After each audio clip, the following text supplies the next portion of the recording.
So what we've got here is a 2010 Polaris Ranger XP 800 EFI. Now,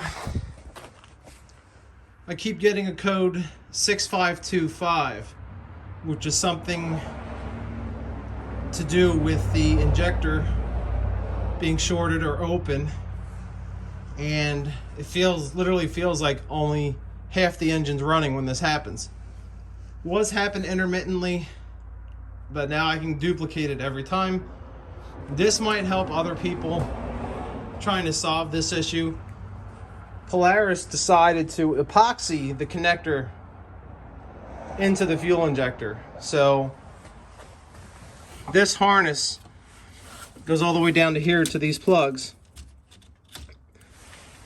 and you can't buy them separately from Polaris. There are aftermarket ones you can get, which is the fuel injector and the harness separately, and you can buy them together. They're like 60 bucks for the harness and the injector together. I'm going to show you what's going on here. This might help other people in the future. So I'm going to go ahead and fire it up. Now I can duplicate the code every time.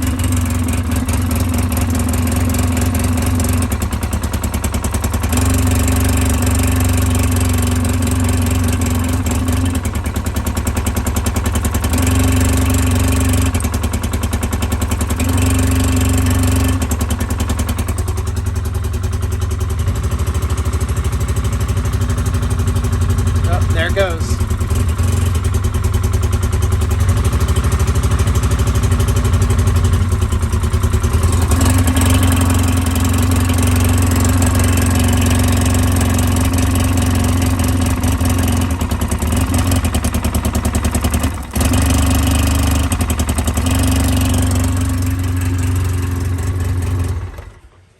So as you can see, there's a wire break or disconnect either in the epoxy or in the wire harness itself.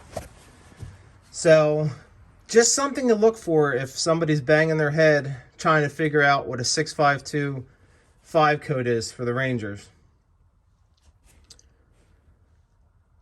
Motor vibrates a lot, and these wire harnesses are susceptible to that. So hopefully this helps somebody in the future. See ya.